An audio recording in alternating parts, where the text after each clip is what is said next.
Bismillahirrahmanirrahim. Assalamualaikum warahmatullahi wabarakatuh. Alhamdulillahirabbil alamin. Allahumma shalli ala sayyidina Muhammad wa ala ali sayyidina Muhammad.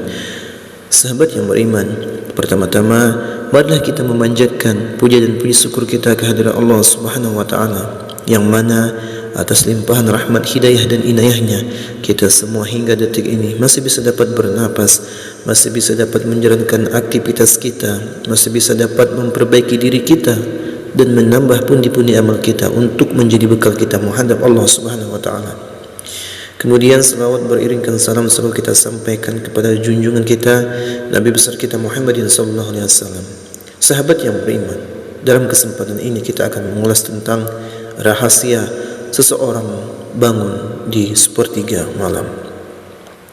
Seorang yang suka atau sering terbangun di waktu pukul pagi adalah suatu kebetulan, ataukah bukan orang yang bangun tidur di jam 2 hingga jam 3 pagi memiliki hal-hal lain yang luar biasa yang ada di luar dirinya?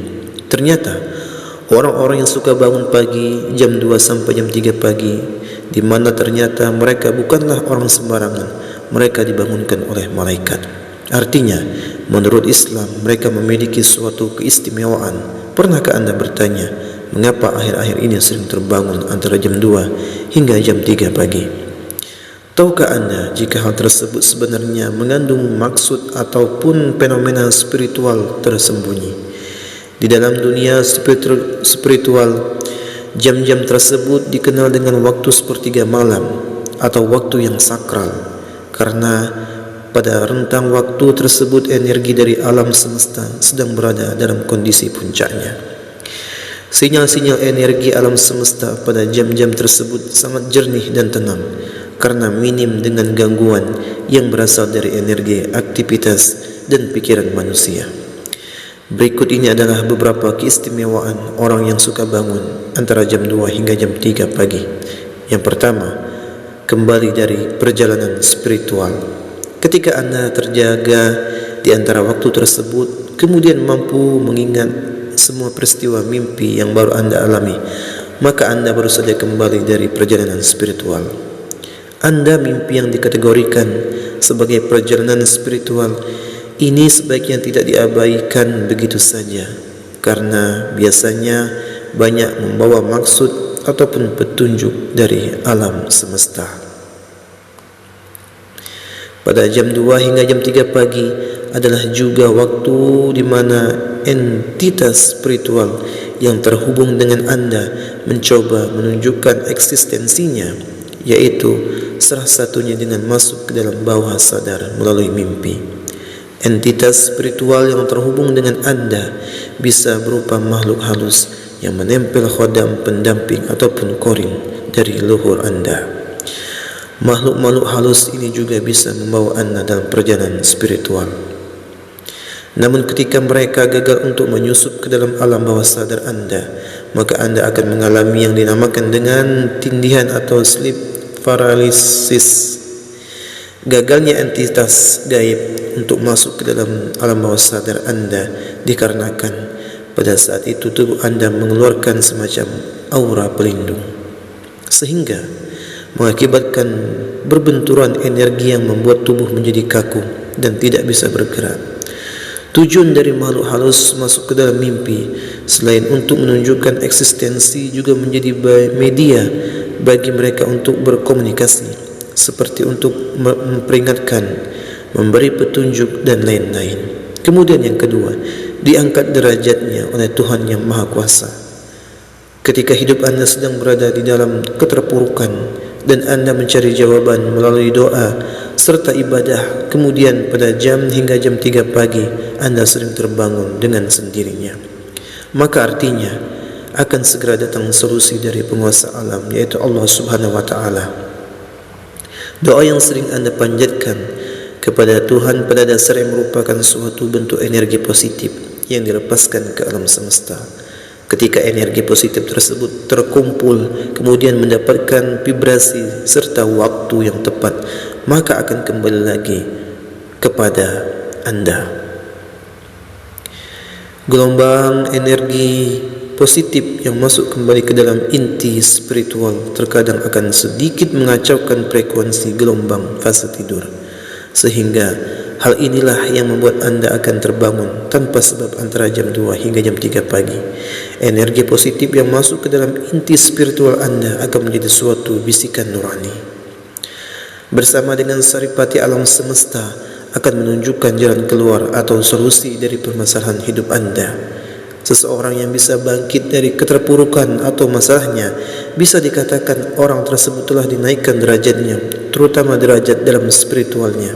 Namun yang jelas, saat rentan waktu jam hingga jam 3 pagi, energi positif yang masuk kembali ke dalam inti spiritual kita, ia akan menjadi suatu bisikan nurani dan bersatu dengan alam semesta. Ia akan menunjukkan jalan keluar atau solusi dari setiap permasalahan hidup kita. Pada akhirnya, kita akan bisa bangkit dari keterpurukan ataupun dari setiap masalah. Hal ini bisa dikategorikan seseorang yang telah dinaikkan derajatnya oleh Allah Subhanahu wa taala, terutama derajatnya dalam masalah spiritual. Yang ketiga, memiliki doa yang mudah terkabulkan. Tentunya hal ini berlaku bagi mereka yang terbangun kemudian melanjutkan dengan sembahyang seperti berdoa, tahajud, meditasi ataupun ritual keagamaan lainnya. Kemudian yang berikutnya, ketika anda menjalin komunikasi atau doa dengan Tuhan pada jam hingga jam 3 pagi, maka sinyal-sinyal doa anda akan dapat terpancar dengan lancar dan jernih tanpa ada banyak gangguan seperti pada siang hari. Untaian doa anda akan menyatu dengan hawa murni alam semesta, atau dengan kata lain cepat diterima dan dikabulkan oleh Allah Subhanahu wa taala. Seseorang yang kerap berterikat pada sepertiga malamnya akan sangat berpeluang untuk menemukan nur ilahi di dalam batinnya, sehingga dia akan menjadi orang yang selalu penuh dengan kedamaian dan ketentraman. Jika sudah mencapai pada kondisi seperti ini, maka tidak hanya doanya saja yang akan mudah dikabulkan, akan tetapi juga kata-kata dan ucapannya seringkali akan jitu dan menjadi kenyataan. Kemudian yang keempat, memiliki malaikat pelindung yang aktif.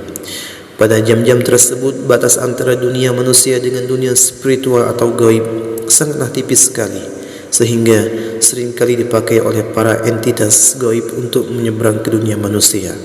Begitu pula dengan para entitas malaikat pelindung, di mana mereka menggunakan waktu sakral ini untuk mencoba mengadakan suatu komunikasi dengan cara memberikan kode atau pertanda kepada manusia yang dilindunginya. Kode dan pertanda malaikat pelindung pada umumnya menampakkan diri berupa angka-angka kembar tertentu. Jadi, ketika anda terbangun di sepertiga malam dan melihat angka kembar pada jam atau layar HP, maka carilah makna yang terkandung dalam angka tersebut.